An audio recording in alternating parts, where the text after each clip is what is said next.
Hey, what's up, guys? Hey, this is Jeremy with My Lawn Turf and Tree. Um, we're here about the middle of November. Leaves are falling, temperatures dropping, the grass is slowing down. So I got a little time here to visit with you guys, give you some content here on some. I've been wanting to put some information out here for you guys regarding your soil. And this clip right here just kind of shows you what nutrients are available at certain pHs. One of the important ones is nitrate. Here you can kind of see how nitrogen isn't as available as the pH gets higher, and we'll talk about that a little bit more here in a little bit. And then on this clip right here, this is just kind of shows you what we look for as an ideal pH for our soil. We don't really think about soil a whole lot. Basically what we tend to think about, the average Joe, is whenever you see that your grass doesn't look the way you want it to, you apply something to the grass, whether it's fertilizer or herbicide or some, whatever it is. You apply something to the grass because you want to see a result, you want to see a difference, and we don't really think about what's happening underneath in the soil, and that's generally where the problem is. And the grass is trying to tell you, or the trees are trying to tell you what's going on, and it's usually in the soil. Which, don't feel bad. That's just what basically everybody thinks. So I guess what I want to start with is what we have in this area. I would say 90% of our lawns around here, we have a lot of clay in this part of the state.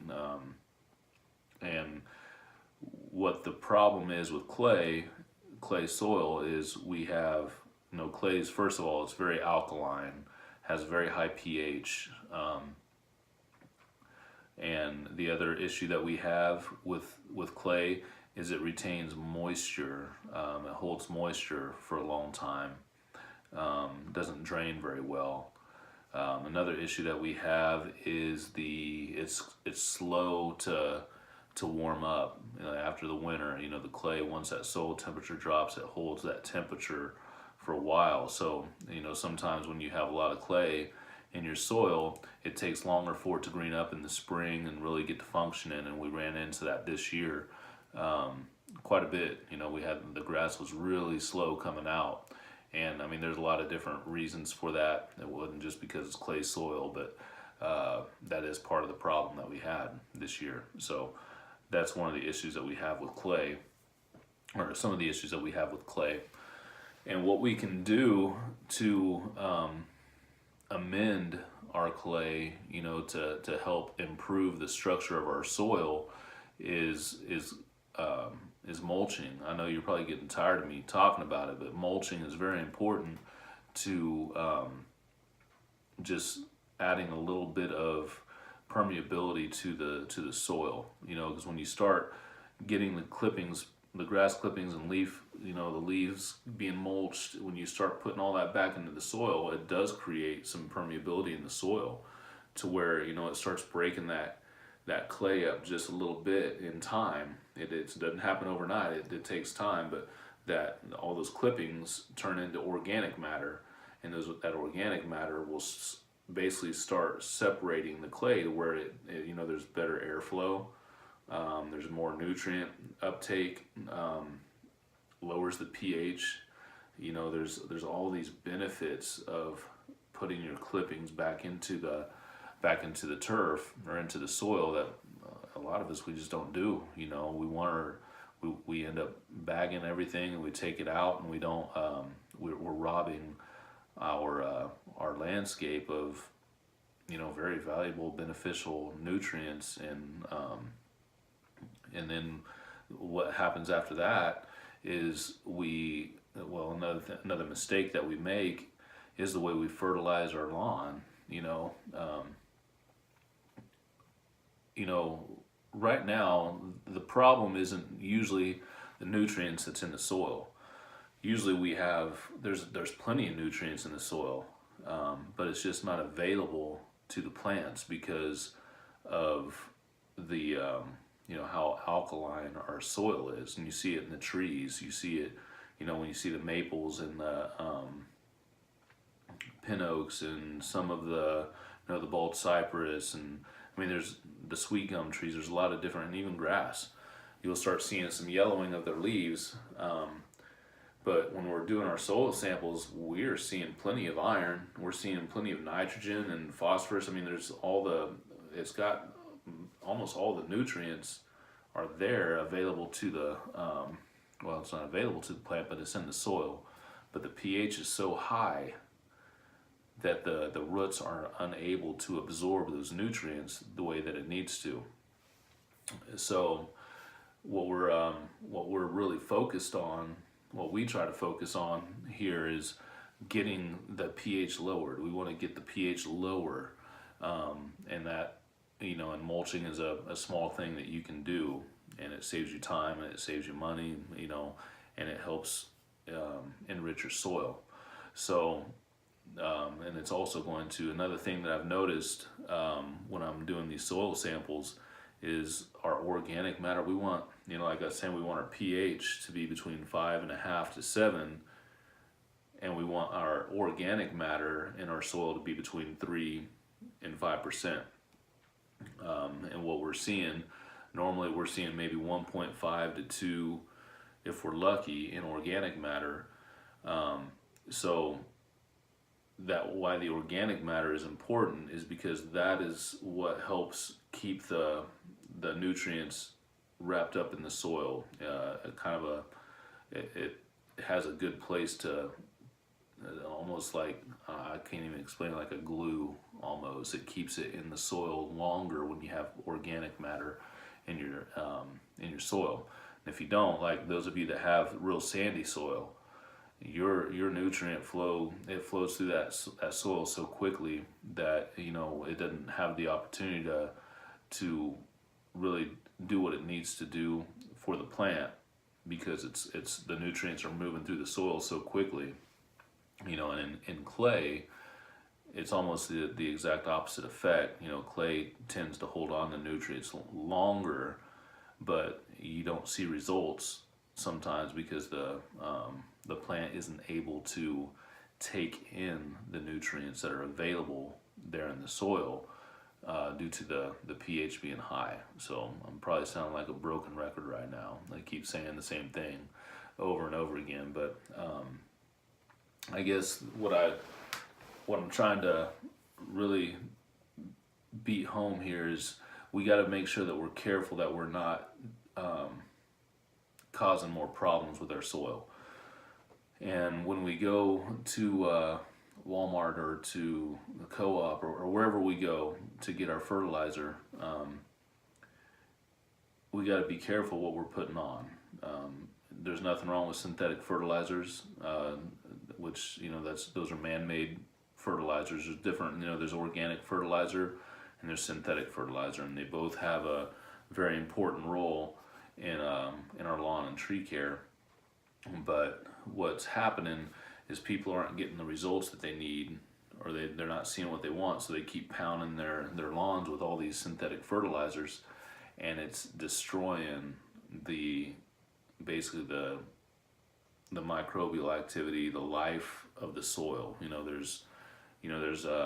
Our soil is a living organism too, and when you keep putting all of these fertilizers, these synthetic fertilizers on the on your grass, you're killing. Well, I don't know if you're necessarily killing, but you are really damaging the soil food web. You're damaging the life of the soil, and that's where you start seeing less organic matter in your soil. And that's why we're seeing it over and over and over and over again in these soil samples that we're taking, because people have been putting all of these synthetic fertilizers on their lawn for so long and over applying that it's caused problems with your soil health. And what we are trying to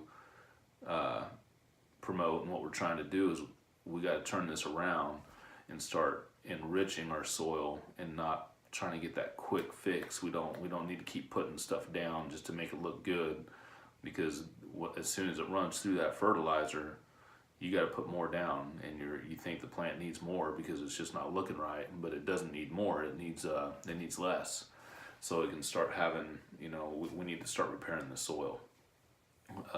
We did a little trial a couple years ago where we actually stopped. We took a couple clients on that I know that they had a very large amount of herbicides and a lot of fertilizer put down on their lawns, and I wanted to see what would happen if I just stopped treating it. And we did. We didn't treat it for probably for about 4 or 5 months, and we were mowing it every week. We were maintaining it, but it was not. It was barely growing. It had no color at all. It didn't look good. It was just unhealthy. So it was just kind of an indication that there was the soil wasn't self-sustaining. There was no way that the grass could grow because there were no nutrients available to it, because the soil was basically depleted from all of that junk that had been put on it year after year after year. And I think a lot of us kind of tend to think that we need to put, we need to have more applications put on our lawn to make it look better. And sometimes you get a result from it, but in time it's going to fail. It's not going to look good, and you're wasting your money. So what we're really trying to promote is not avoiding synthetic fertilizers, but don't put so much down. And we are promoting mulching, and we do want you to use organic fertilizers. All you do-it-yourselfers out there, if you find a good organic fertilizer, like or some biosolids like Milorganite. That's not really a true organic fertilizer, but there's organic properties in it, and it's a nice slow feed. I've got a couple, a few of our clients that use that product, and it does great. They do really good, really good. So we're actually going to be offering some fertilizers next year, because it's confusing. It's confusing to try to figure out what you need to put on, when you need to put it on, what should I be putting on. So that's one of the things we're going to be offering next year for those that do it yourself, to take the guesswork out of it. We're going to be supplying fertilizers for you guys that will benefit the lawn. And you're going to be putting it down at the right rate, and you're just going to, we just want to educate more people out there to maintain, just so their turf can be a little healthier. So anyway, I hope that clears up. I know, maybe you guys don't even think about soil. I'm a grass geek, so that's what I know how important it is. So if you guys are interested in this, we got plenty more. There's a lot more to talk about. There's a whole lot more information out there regarding soil health, but everything regarding plants starts with the soil. It's got to be healthy, and we got to start doing the things that we need to do to improve our soil health. So until the next time, again, we appreciate you.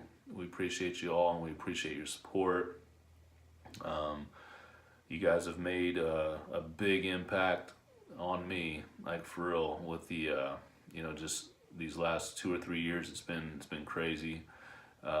Really blessed to be able to serve you guys and to talk to you and put information out here that I know is going to benefit the whatever you guys are doing here with your lawns and your trees. Just really blessed. So thank you guys. And like I said, if you guys got any questions about any of this stuff, I'm going to have a lot of time this winter to answer them. So feel free to hit us up. Till next time, we'll talk to you soon. Bye-bye.